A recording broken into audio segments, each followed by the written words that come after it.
coração, digno da nossa canção, digno do nosso amor, digno de honra e de louvor. Santo, Rei da glória, Santo, Senhor de vitória, Santo, soberano da história, Santo, Santo, Santo,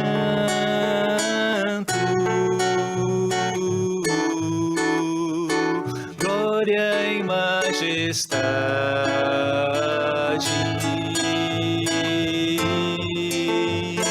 força e formosura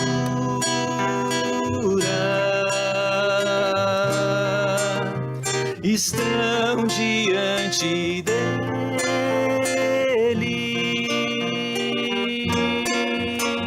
no seu santuário.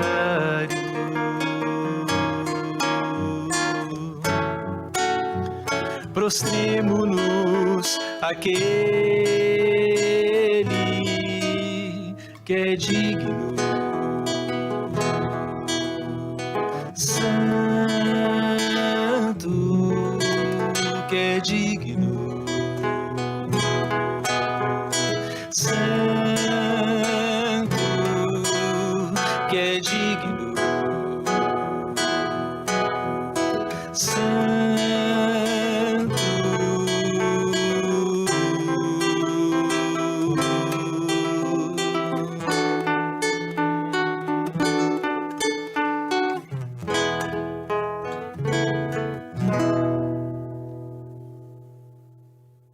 Seja bem-vindo em nome de Jesus. Que bom que você está aqui conosco em nossa igreja, em nossa família central, podendo usufruir da palavra, da presença e da comunhão do nosso Deus. Uma alegria muito grande ter você aqui junto conosco para podermos cultuar e engrandecer a esse Deus tão maravilhoso. Saiba, Deus tem algo maravilhoso, um recado para a sua vida.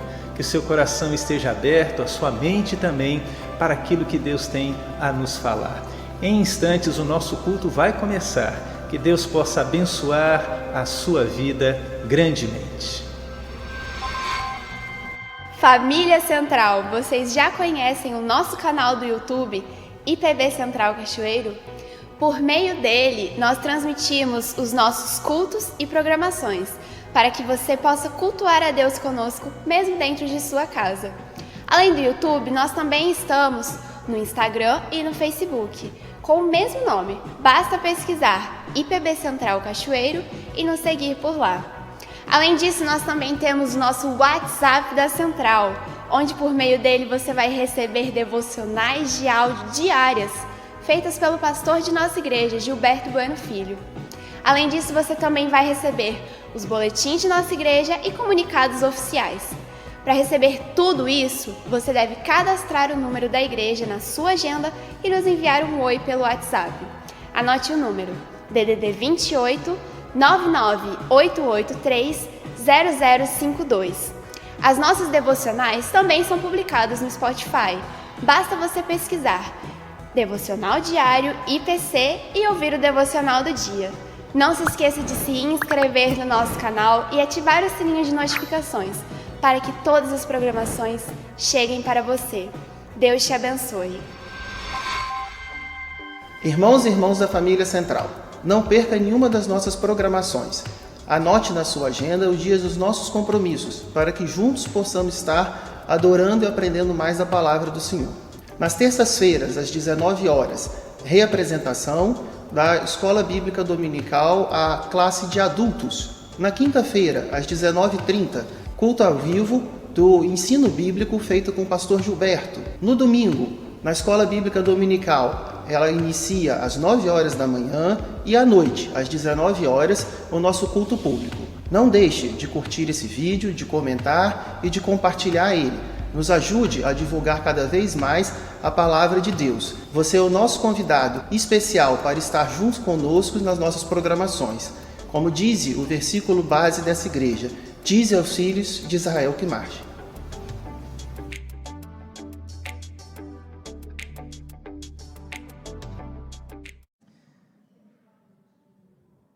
Muito bem, irmãos. Hoje nós vamos olhar para uma carta conhecida como a Carta da Alegria, ou a Carta das Coisas Excelentes. Essa carta é a carta que Paulo escreveu aos irmãos da cidade de Filipos, a Carta aos Filipenses.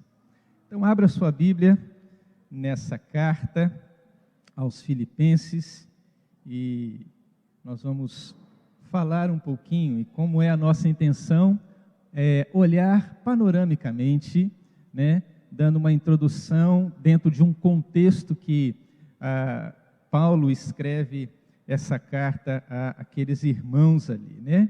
E antes de passar um pouquinho sobre essas cartas, deixe-me mostrar alguns detalhes importantes, né? A gente sempre, depois que fala um pouquinho da região, da situação, a gente olha um pouco alguns versículos para deixar você com aquele gostinho de fato, ao longo dessa semana, que é o desafio, ler a carta, né?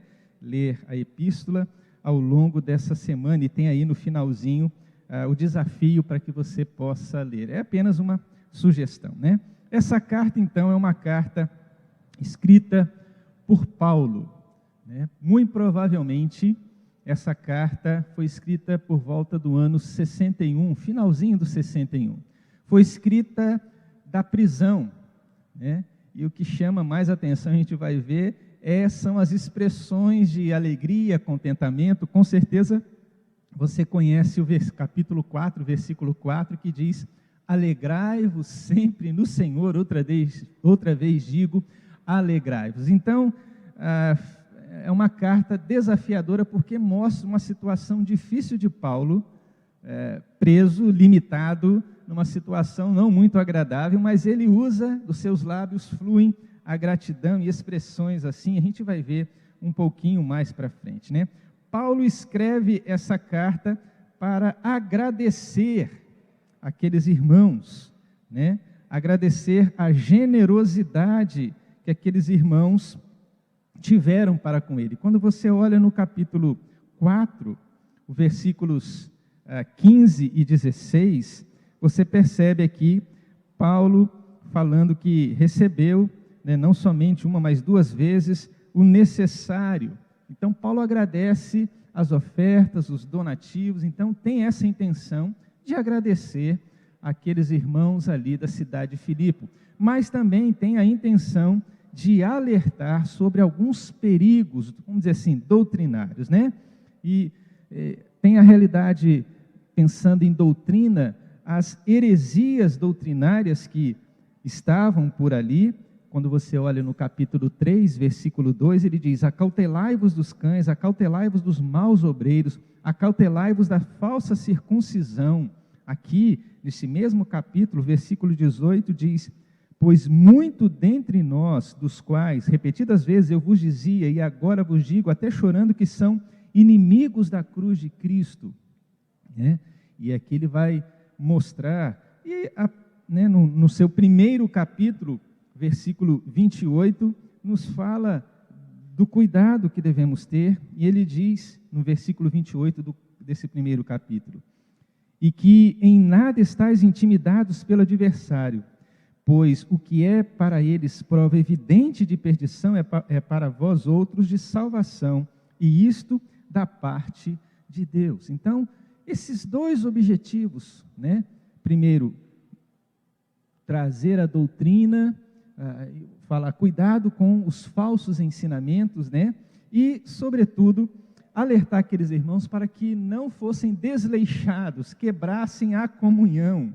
Interessante que no capítulo 2, versículo 3, ele vai trazendo essa realidade de desenvolvermos a nossa comunhão. E ele diz: nada façais por partidarismo ou vanglória, mas por humildade, considerando cada um outro superior a si mesmo. Não tenha cada um em vista o que é propriamente seu, senão também cada qual o que é dos outros. Então ele vai falando, olha, longe disso. Você provavelmente conhece no capítulo 4, Paulo rogando a duas pessoas, Evódia e Síndique, que pensassem, concordemente no Senhor, Quando a gente fala, tem que pensar concordemente, a gente pensa, tem que ter o mesmo gosto que eu tenho, torcer pelo mesmo time, Não é isso. Quando fala no Senhor, a perspectiva do Senhor, devemos caminhar juntos. A gente gosta de cores diferentes, de comidas diferentes, cada um gosta de dormir, deitar num horário. Então não é assim, todo mundo tem que ser igual. Isso não é unidade, isso é uniformidade. A Bíblia nunca fala que devemos ser uniformes nesse sentido, mas sermos um, olhando até para o nosso próprio corpo, nada é igual, As mãos que são duas, você vai ver, tem diferença. Se você parar na frente do espelho e olhar para os seus olhos, você vai ver que tem um pouquinho de diferença um do outro. Então, não somos semelhantes em tudo, mas a Bíblia diz, olha, nessas diferenças podemos caminhar juntos sim. E aí Paulo diz, olha, vamos agir diferente daquilo que está acontecendo aí. No capítulo 2, versículo 14, ele fala que aqueles irmãos estavam assim, murmurando, Por isso ele diz, fazei tudo sem murmuração, nem contendas. Façam tudo sem murmuração, sem ficar contendas, para que vocês se tornem de fato filhos de Deus. Então, a intenção de Paulo ao escrever essa carta tem esses dois objetivos.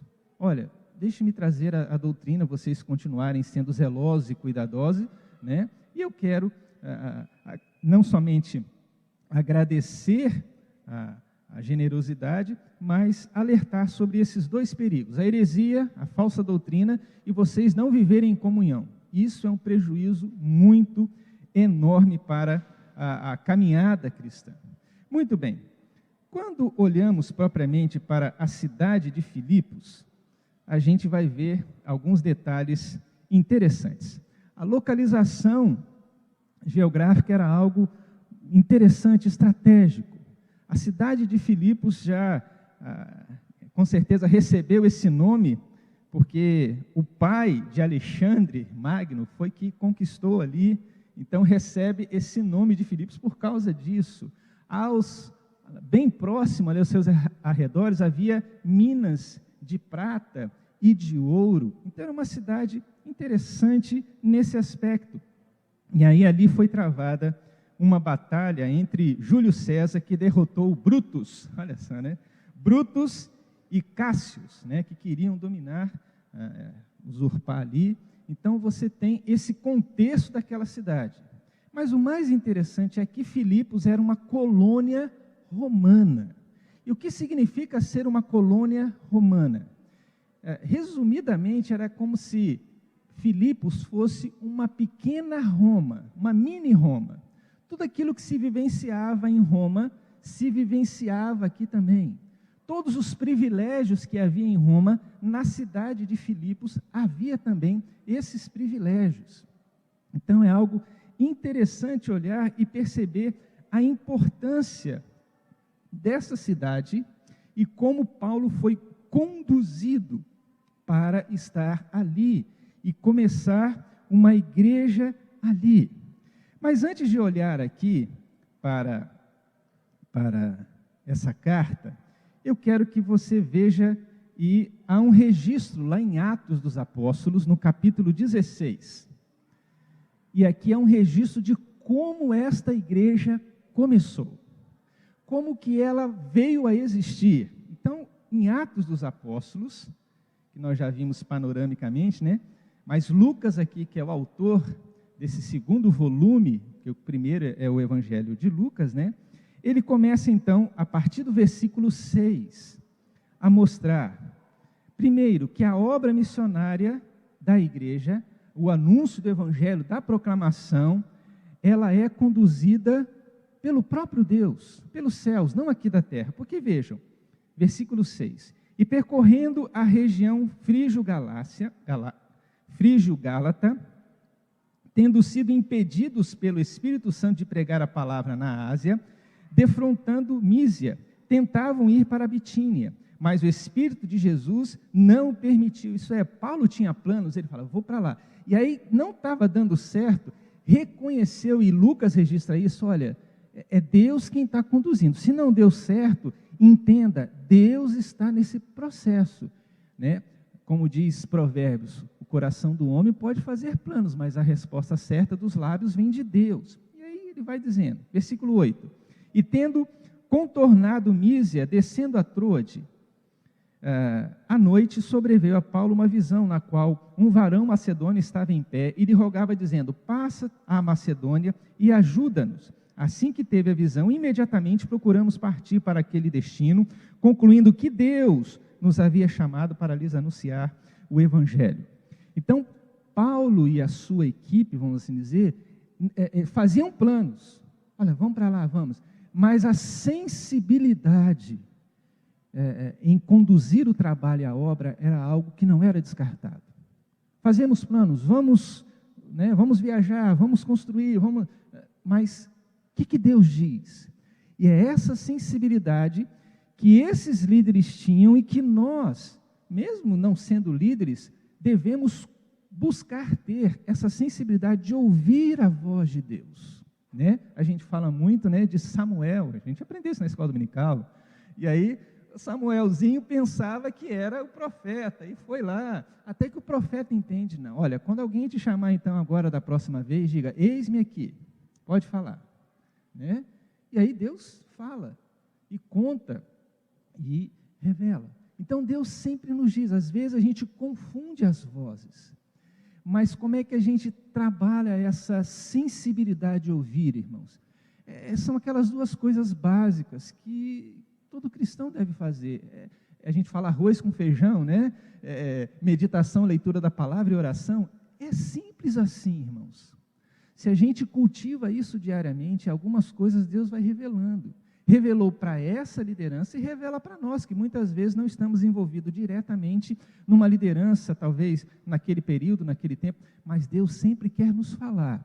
Lógico que a gente vai chegar lá em Hebreus diz, havendo Deus outrora falado muitas vezes, de muitas maneiras aos nossos pais pelos profetas, hoje nos fala em Cristo Jesus. Então Jesus nos fala, e os evangelhos nos falam da vida de Jesus, e muito mais. Aqui, neste livro, a Bíblia, aqui temos parte da palavra de Deus. Não temos toda ela, mas toda essa palavra aqui é suficiente para que eu desenvolva um correto relacionamento com Deus e com o próximo. Eu quero conhecer a Deus plenamente. Não, aqui está apenas um pouquinho de quem é Deus, irmãos. Não há como mensurar, escrever quem é esse Deus. Como que Deus, o universo é desse tamanho, né? Descobrem-se as galáxias, né? A gente está dentro de um sistema solar, que está dentro da Via Láctea. Então esse é o tamanho do universo. Não, eu particularmente acredito que o universo é muito maior. É porque as nossas lentes chegaram até aquele ponto. Mas Deus com certeza é muito maior do que isso. Aí a gente pensa, mas como é que pode, vem vindo num sistema solar aqui no planeta Terra, Deus se importar com um negocinho desse, e com pessoas, diante de uma grandiosidade? Esses são mistérios, irmãos, mas a Bíblia está aqui para que a gente o conheça. Aquilo que Deuteronômio 29 diz, as coisas reveladas pertencem a nós, as encobertas é da economia de Deus. Então o que ele revelou? Está aqui na sua palavra, mas devemos a cada dia perceber e buscar, o que Deus quer para a minha vida? Lógico que dentro da vontade de Deus, Deus talvez não vai falar diretamente, a gente não vai ouvir a sua voz, mas vai usar provavelmente os nossos pais, vai usar pessoas próximas, vai usar situações que vão confirmar a vontade de Deus para a nossa vida, que foi o que aconteceu aqui. Eu estou querendo ir para um lugar, mas algo está impedindo, ou pessoas ou situações. O que eles entendem? Isso aqui é Deus.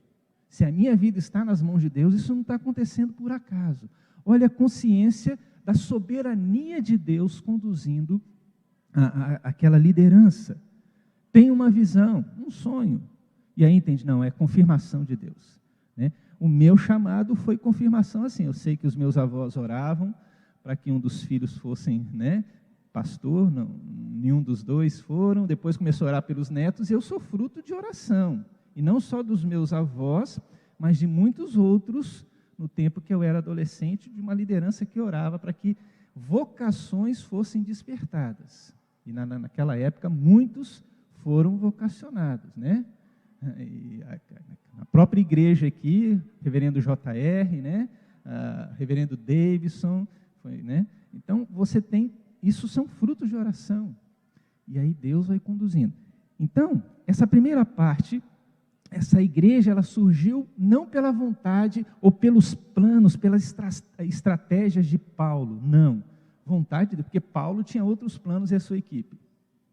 Então é assim, irmãos, planejar é errado? Não, planeje, mas fique atento àquilo que Deus quer fazer, isso é importante. E aí, do versículo 11 até o final, o versículo 40, a gente tem aqui a porta que Deus abriu, nem sempre nos conduz por um caminho fácil, né? Porém nos conduz por um destino vitorioso. Nem sempre, né, abre-se a porta, então agora é bonança. Não, porque assim, entende, o versículo 10, olha, concluímos que Deus havia nos chamado para ir para lá. Então vou e vai ser tudo tranquilo, as coisas vão acontecer, não vai ter nenhum problema, nenhuma rejeição. É isso, irmãos? Não. E aí, lógico, eu não vou ler, você conhece, acontecem aqui situações, pelo menos 3 pessoas aqui são mencionadas. Lídia, né, a cura de uma jovem que adivinhava, que era escrava, e o carcereiro, né? Então, como é que nasce essa igreja em Filipe? Pelo menos com essas 3 representações de pessoas que estão ali, e esse evangelho chega e soberanamente traz a transformação. Para Lídia, chega e ela se converte, ela e seus familiares, né? Está aí do versículo 11 até o versículo 15, é onde Lídia se converte. Para essa jovem, do versículo 16 ao versículo 18 de Atos 16, você vê que ela trouxe, esse evangelho trouxe libertação. Para Lídia, conversão, era, né? Para essa jovem possessa, trouxe libertação.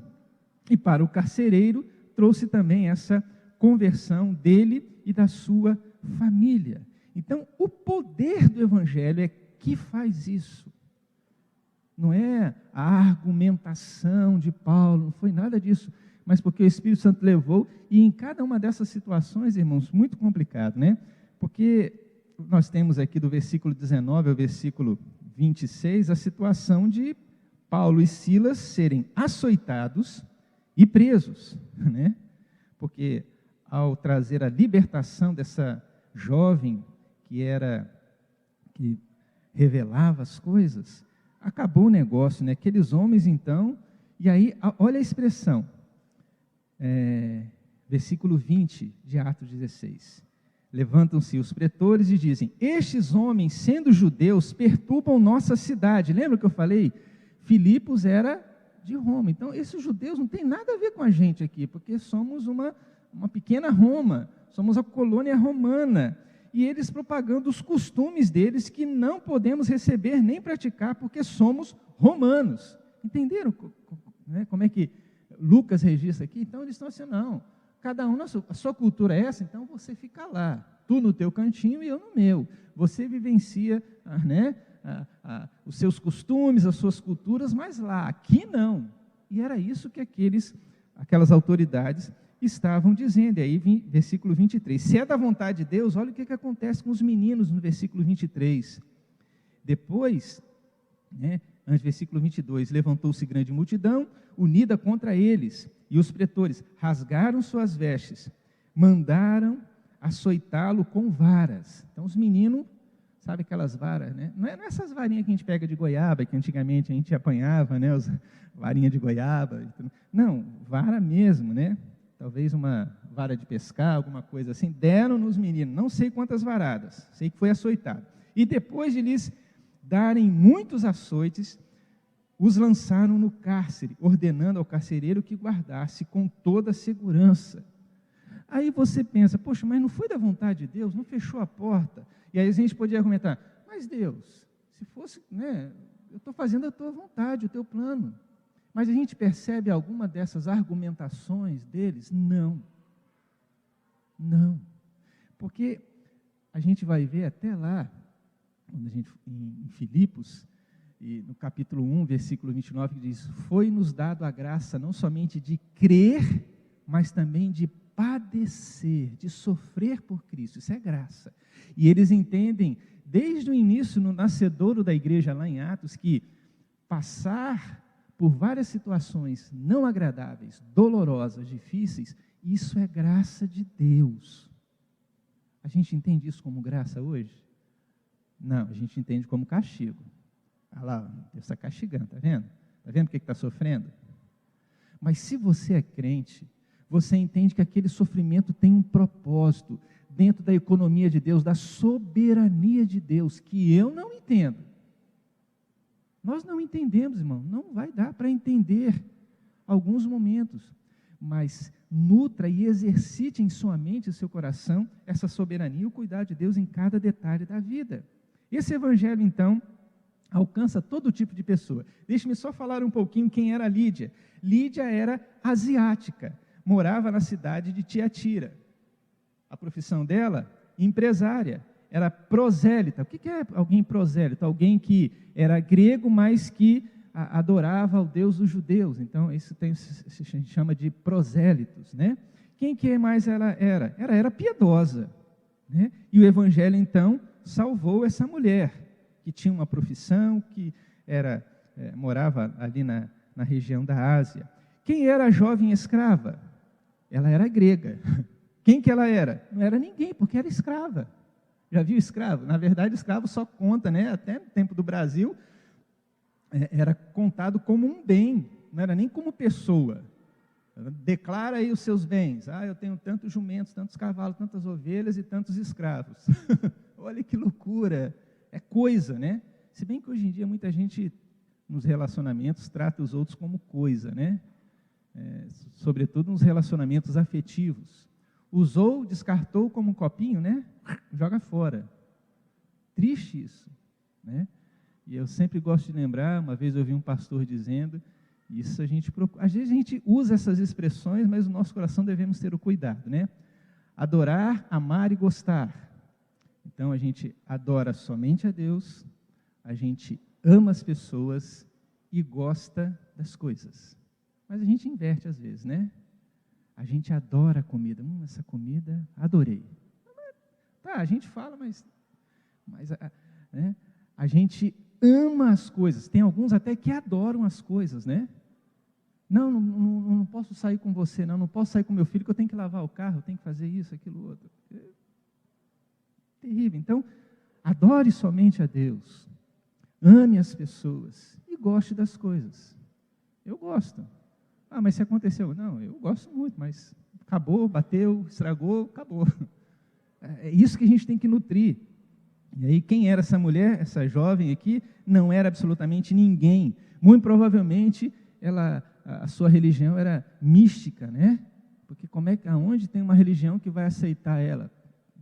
Não tinha. Mística. E aí, com certeza, no misticismo, Satanás é que era o senhor dela, é quem mandava. O carcereiro era um cidadão romano, responsável ali por aqueles serviços civis, era provavelmente de classe média, né? Quem era a sua religiosidade era César, né? Porque César era esse que devia ser adorado. E lembram lá em Atos dizia assim, não, César não é o nosso Senhor, Jesus Cristo é Senhor. Então, todo cidadão romano dizia, César é meu Senhor. Mas não é simplesmente aquele que manda, mas aquele que tem um domínio total sobre a vida, em todos os detalhes. Por isso que o Evangelho chega e diz, não, é Jesus Cristo que é Senhor. Olha que loucura. Falar aqui para essa cidade aqui, que era uma colônia romana, dizer que Jesus era Senhor, e aí servia então era adepto dessa religião do Estado, onde César era o senhor, o carcereiro. Mas o Evangelho, irmãos, a boa nova, transforma essas pessoas. E é assim que nasceu a igreja de Filipos, naquela colônia romana. Policarpo, em seus escritos, diz que, registrando algumas dos seus escritos, diz que que Paulo escreveu para Filipos cartas, mas nós temos apenas uma, né? E é essa que está aqui. Mas alguns estudiosos acham que Filipos recebeu mais de uma carta. Mas se está somente essa que nos interessa, essa que Deus permitiu que conhecêssemos. Mas Policarpo, um dos pais da igreja, e quem foi Policarpo? Policarpo, ao fim da sua vida, conta-nos a história que ele amarraram e botaram lá uma estaca na fogueira e fizeram a proposta para ele o seguinte: Policarpo, você já está com quase 90 anos, basta apenas negar que Jesus é o seu Senhor e você vai morrer em casa junto com os seus. E ele diz: de maneira nenhuma, como é que eu posso negar alguém que só o bem me tem feito? E o que aconteceu com Policarpo? Morreu queimado na fogueira.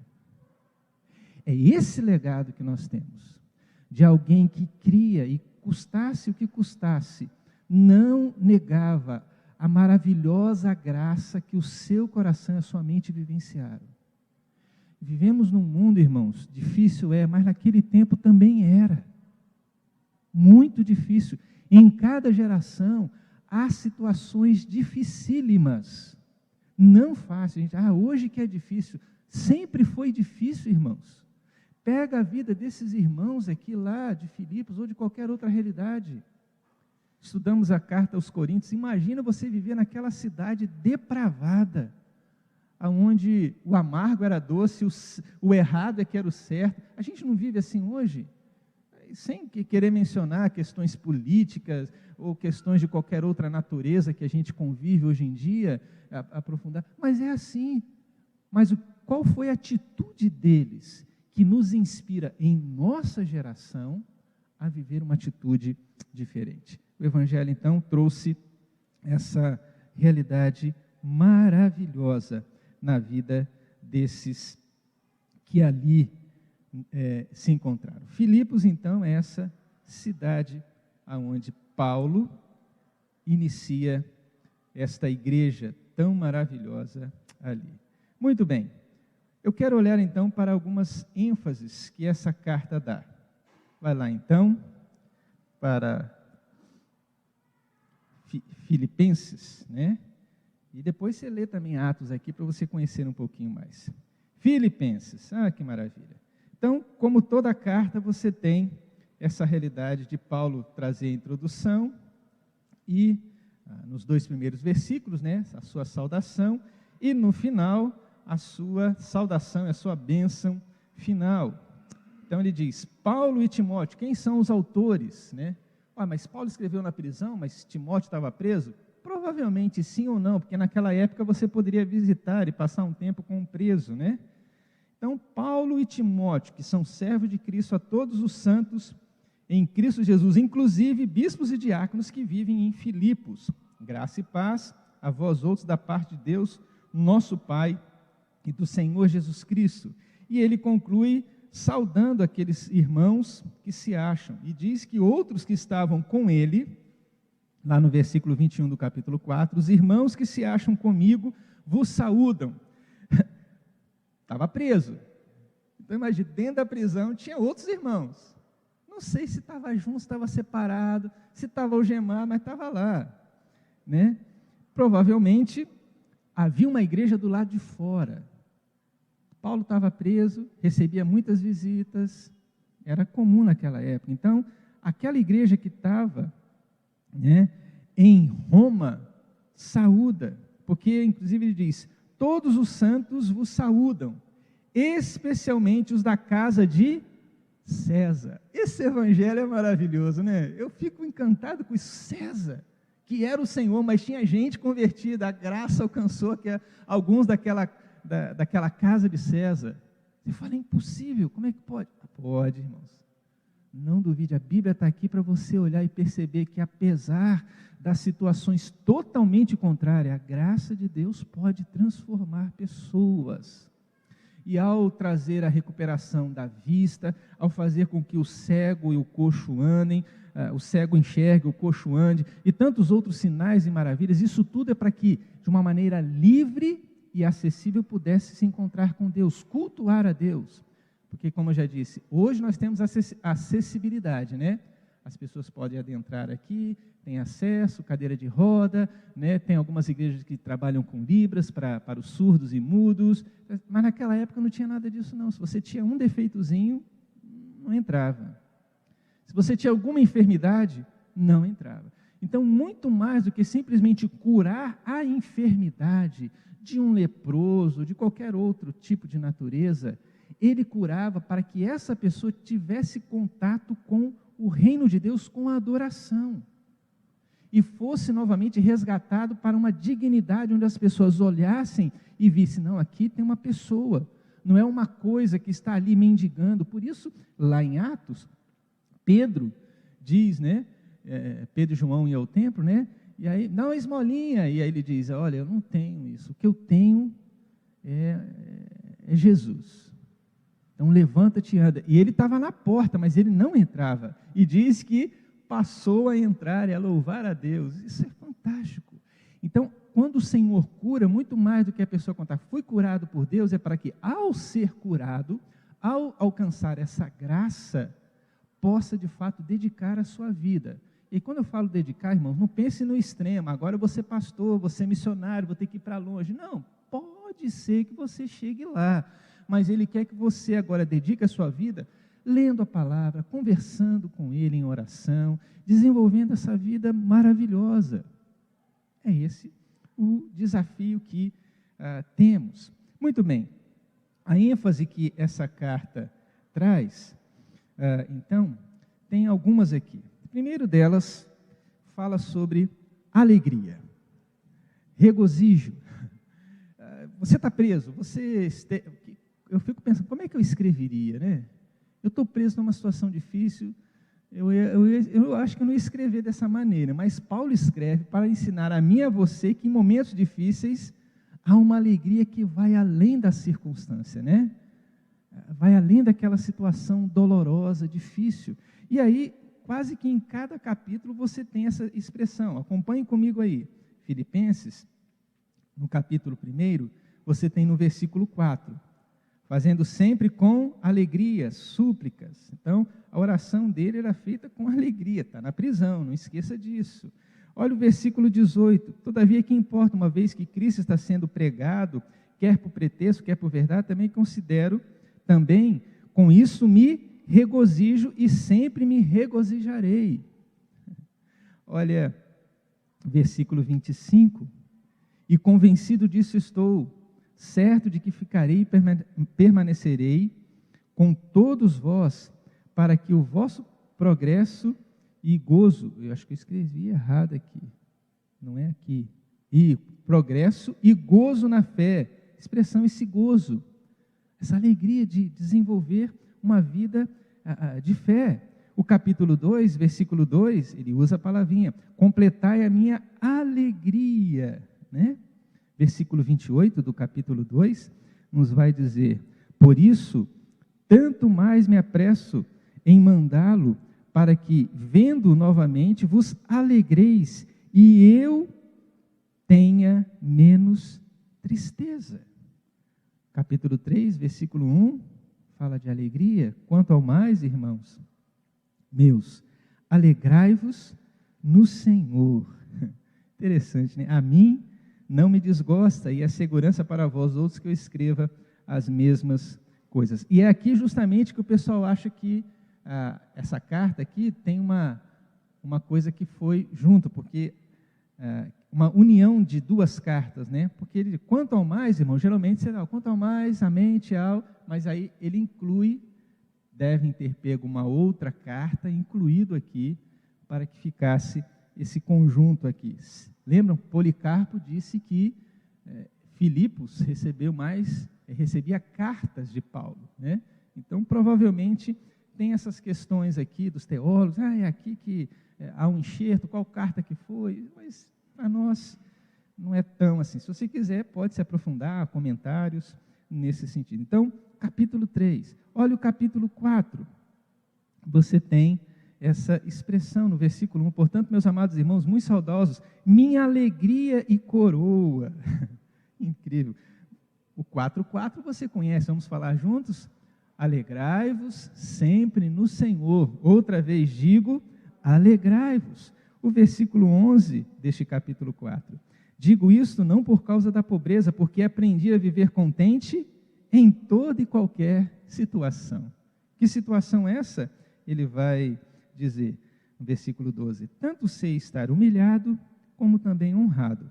Em tudo, em todas as circunstâncias, já tenho experiência, tanto de fartura como de fome, assim de abundância como de escassez. E essa palavrinha aqui, irmãos, não somente ele tem alegria em toda e qualquer situação, mas quando ele diz, já tenho experiência. Eu tenho experiência de viver várias situações. A gente pensa que é somente uma vez, né?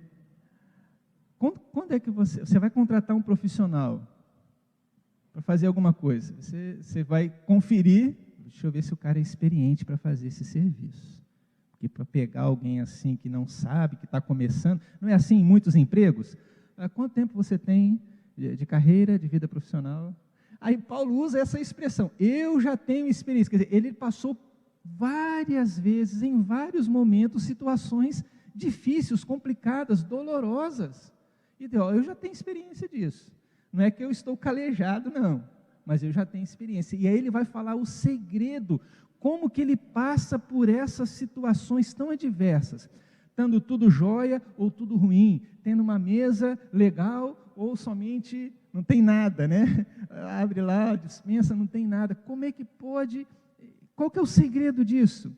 Ele vai dizer o versículo 13, que todos nós sabemos. Tudo posso naquele que me fortalece. E tudo que essas situações que Deus tem permitido com que ele tenha experiência.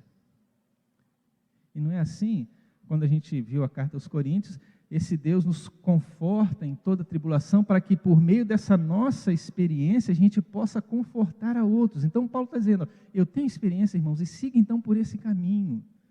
Vai ter momentos legais, vai ter momentos ruins, mas saiba que nos bons e nos ruins, em momentos de honra ou de desprezo, de fartura ou de não ter nada, é Deus quem sustenta a nossa vida. Isso é maravilhoso, irmãos. Agora pense, ele está dizendo isso para uma cidade que é uma mini Roma.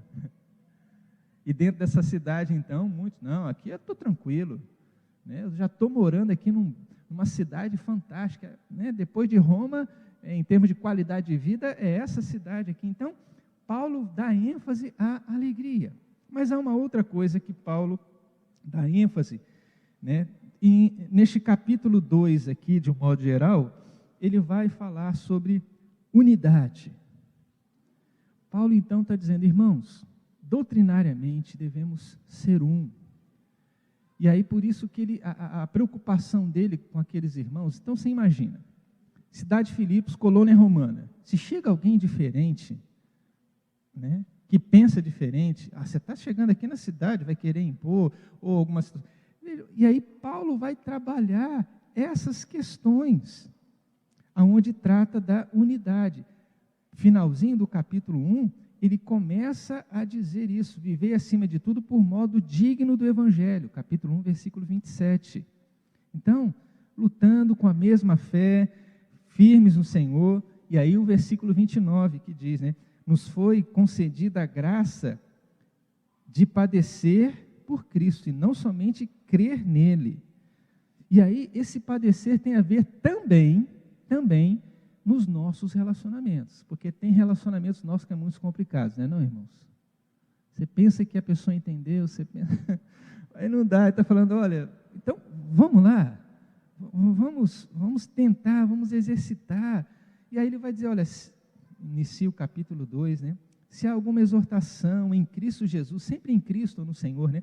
Alguma consolação no amor, alguma comunhão no Espírito, se há entranhados afetos de misericórdia, vejam, expressões de cuidado, de carinho, de respeito aqui.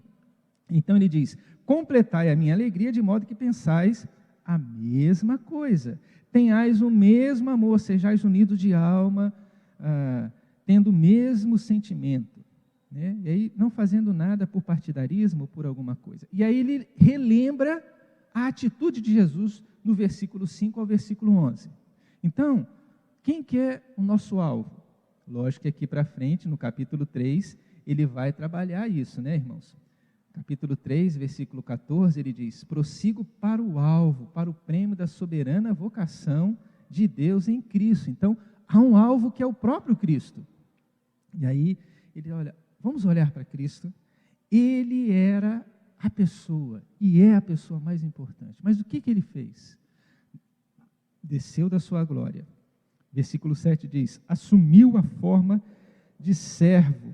Não só se tornou homem, mas em figura humana, e se humilhou ainda, não só descendo e se tornando um homem, e como homem aqui poderia ser o maior de todos, receber glórias, honras, elogios, mas o que ele fez? Não, eu vou me humilhar mais ainda, assumindo a forma de servo, e se humilhou e foi obediente até a morte, e morte de cruz. Aí logo depois ele vai, então, Deus o exaltou, Deus o fez, né, receber a glória devida. E aí vai trabalhar essa realidade, onde somos chamados a viver em unidade. Como eu disse no início, é diferente unidade de uniformidade. O que é uniforme? Todo mundo vestir a mesma blusa. Você vai numa empresa, está todo mundo igual. Na escola, todo mundo, esse aqui é do Colégio Cristo Rei, esse aqui é do Colégio Guimarães, do Liceu, né? Esse aqui é do Colégio Estadual tal. A gente consegue. Mas não é isso que Deus quer para a nossa vida. Ele quer que, mesmo pensando, tendo gosto diferente, sendo únicos, a gente caminhe junto. Então, unidade, ele vai trabalhar aqui. Uma outra coisa que ele vai falar é sobre a pessoa de Cristo. Toda a doutrina, irmãos, por mais que a gente estude alguns aspectos bem pontuais, mas toda a Bíblia, ela fala de Gênesis a Apocalipse, da pessoa de Cristo. Quando a gente olha para José no Egito, olha para Isaac, Abraão, todos eles, os estudiosos, os comentaristas nos dizem que são tipologia de Cristo, aonde quando Isaac vai com Abraão oferecer, ele se oferece, né? Ali era um tipo de sacrifício onde a gente vê que aquele menino se entregou, mas o sacrifício maior foi feito isso na cruz do Calvário. Então a gente olha para vários desses personagens da Bíblia e eles relembram, apontam para Cristo. Por isso que a carta aos Hebreus diz que todos esses viveram pela fé sem ter a concretização da fé, lá em Hebreus 11. Eles iam, e nessa caminhada, eles tinham fé que viria um Redentor, um Salvador, ótimo. Mas isso se concretizou na pessoa de Cristo. Então, todos aqueles personagens que são reais, né, N ali no Antigo Testamento, apontam para a excelência maior da pessoa de Cristo. E Paulo aqui vai mostrar essa excelência, e sobretudo, como a gente viu aqui, nesses versículos bem específicos, capítulo 2, versículo 6, depois o versículo, essa parte do exemplo de Cristo em se humilhar. Está falando, é Cristo, é Ele quem de fato faz, e Ele pontua aqui essa realidade. Mas a última coisa que a gente vê aqui, é que Paulo também fala que esse Senhor que viveu entre nós, relembra, esse Senhor vai voltar. E olha alguns versículos, no capítulo 1, você tem o versículo 6, que diz, estou plenamente certo de que aquele que começou boa obra em vós, há de completá-la até o dia de Cristo. Então está lembrando, irmãos, o Senhor vai voltar, isso é promessa. Então até o dia de Cristo, isso de fato se dará. Olha o versículo 10, onde ele diz, para aprovardes as coisas excelentes e serdes sinceros e inculpáveis para o dia de Cristo. Versículo 9 ele diz: e também faço essa oração, que o vosso amor aumente mais e mais em pleno conhecimento e toda percepção, para aprovardes as coisas excelentes e serdes sinceros e inculpáveis para o dia de Cristo. Então, assim, a nossa conduta aqui deve mostrar que somos filhos de Deus aqui. No falar, no pensar e no agir. Paulo traz essa lembrança. No capítulo 2, versículo 16, ele vai dizer: preservando a palavra da vida, para que no dia de Cristo eu me glorie de que não corri em vão, nem me esforcei inutilmente. Ele está dizendo, irmãos, vamos viver aqui até o Senhor voltar de uma maneira digna, bonita, preservando a palavra. E esse preservar a palavra não é somente assim, eu tenho que preservar para outras gerações. O preservar a palavra aqui, irmãos, tem a ver com praticar a palavra. Né? Quando fala lá, devemos conhecer a palavra, é verdade, mas o conhecimento é a prática. Porque na Bíblia, quando se fala muitas vezes de conhecer, lembram de Adão e Eva? E Adão conheceu a Eva, isso é, conheceu fisicamente, teve relacionamentos com Eva íntimos. Né? Quando fala que José não teve relações, não conheceu Maria até que Jesus nascesse, está dizendo, olha, até Jesus nascer, eles não se conheceram fisicamente. Porque Jesus teve outros irmãos. Eu sei que tem alguns aí que acham que não, talvez os que vão me ouvir aqui depois na gravação, mas a Bíblia diz isso, Jesus teve irmãos, Maria teve outros filhos, e esses filhos com José. Maria é um exemplo, sim, uma mulher, na verdade uma adolescente, né, quando teve Jesus, né, porque naquela época se casava por volta dos 15 anos, um pouco menos, um pouco mais. Então, uma adolescente dizendo que se cumpra em mim a tua vontade, eu falo, eita, adolescente firme na fé, né, piedoso, e escolhe Maria e José, mesmo não tendo condições financeiras, né, para sustentar e ter uma família. Mas está aqui, pessoa de Cristo, a sua segunda vinda. Olha o capítulo 3, ainda o versículo 20 e 21. Pois a nossa pátria está no céu, de onde também aguardamos o Salvador, o Senhor Jesus, o qual transformará o nosso corpo de humilhação para ser igual ao corpo da sua glória, segundo a eficácia do poder que ele tem de até subordinar a si todas as coisas. A nossa pátria, a nossa cidadania é lá. E Paulo está lembrando, o Senhor vai voltar e iremos, de fato, nos encontrar com eles nas nuvens. Interessante aqui, deixe-me voltar aqui daquilo que eu disse no versículo 18, onde Paulo chora e diz que algumas pessoas são inimigos da cruz de Cristo. Ele vai dizer quem são esses inimigos.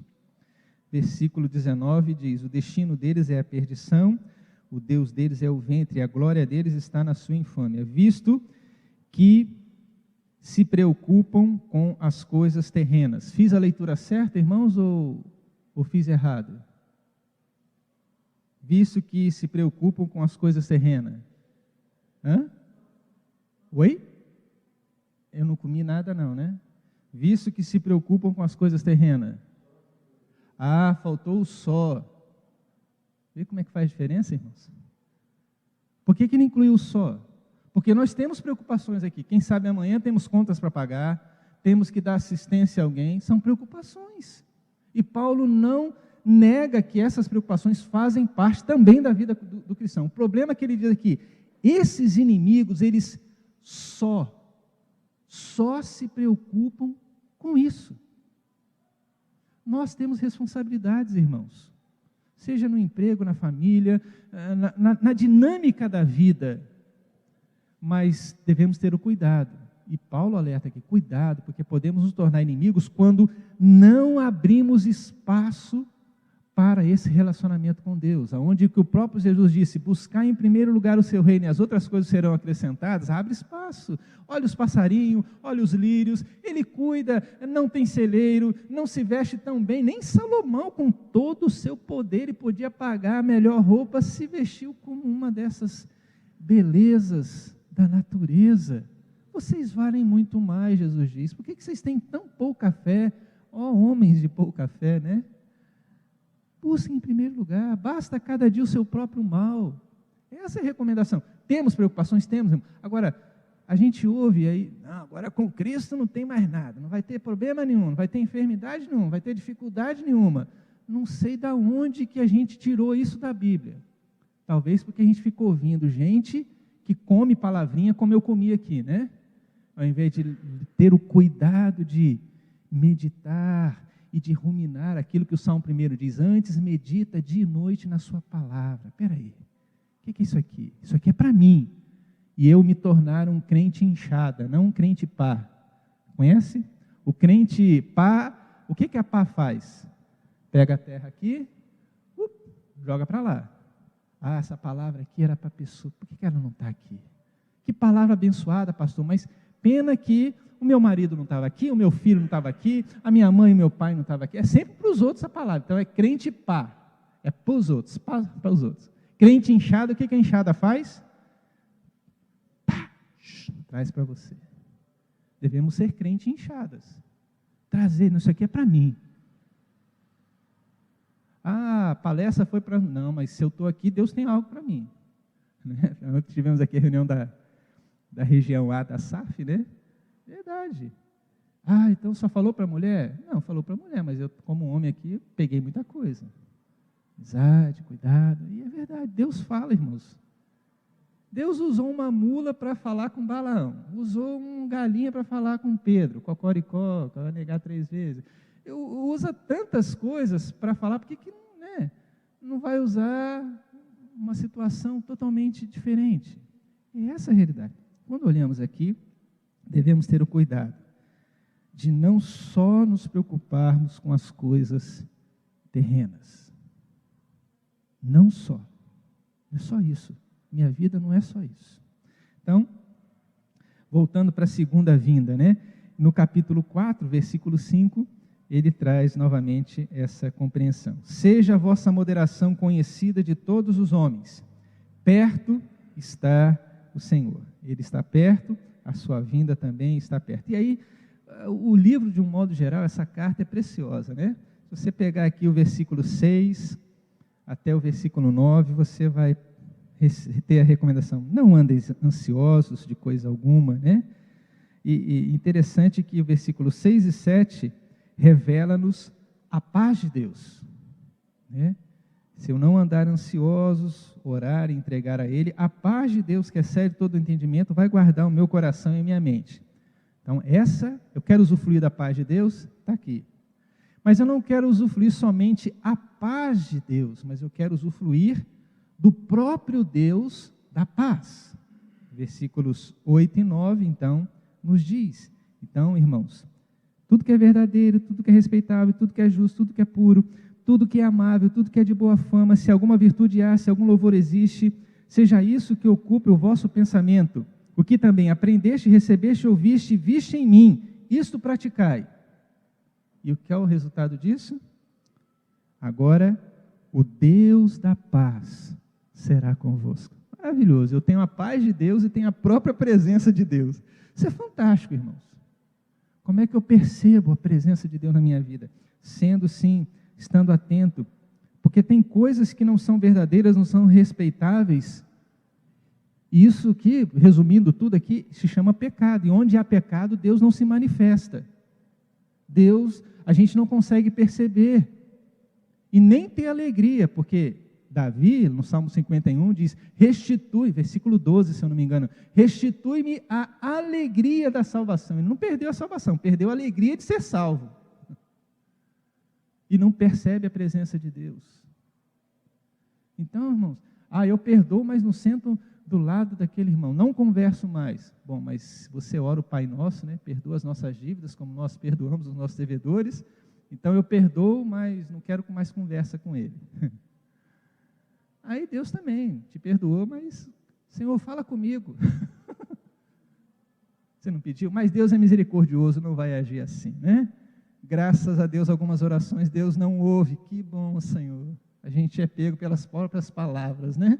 Terrível isso. Então, quer vivenciar a paz de Deus? A recomendação aqui. Quer vivenciar a presença desse Deus da paz? Está aqui. E aí, irmãos, muitas outras coisas a gente poderia mencionar aqui. Eu espero que na sua leitura ao longo dessa semana você descubra, e mesmo diante daquilo que eu falei, você possa trazer para você e ver como é que você pode ter essa comunhão, essa intimidade com Deus. Apenas o último aqui, que eu gosto muito também, no versículo 19 do capítulo 4. Ele diz, e o meu Deus, segundo a sua riqueza em glória. Se Deus é rico, glória. Diz, há de suprir em Cristo Jesus. Como é que as minhas necessidades são supridas? Quando eu estou em Cristo Jesus. Mas ele diz, cada uma de vossas necessidades. Necessidades não é sonho. Eu tenho um sonho disso, daquilo. Mas Deus não promete atender a todos os sonhos.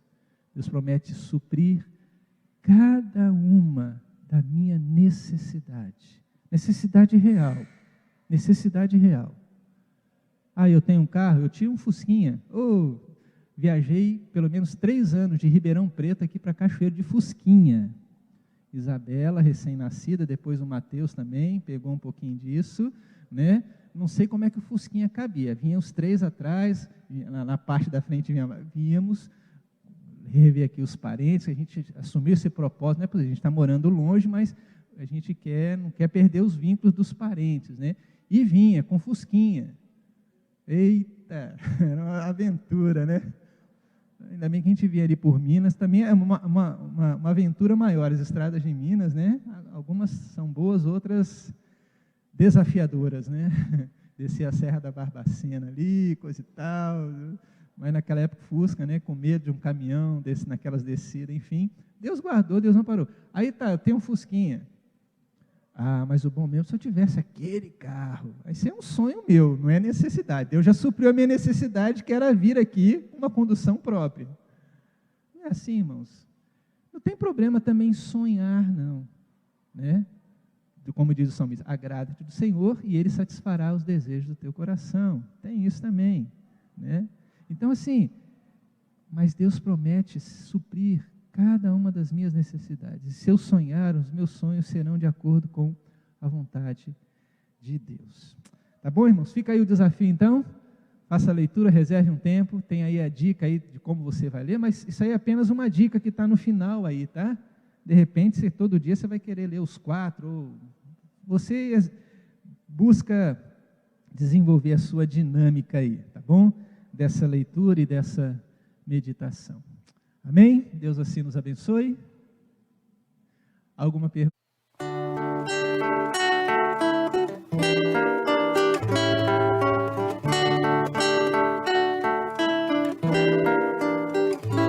O Senhor te abençoe e guarde a tua vida, resplandeça o seu rosto sobre ti. O Senhor te abençoe, sobre ti levante o rosto, misericórdia tenha e te dê a paz. O Senhor te abençoe e guarde a tua vida, resplandeça o seu rosto sobre ti. O Senhor te abençoe, sobre ti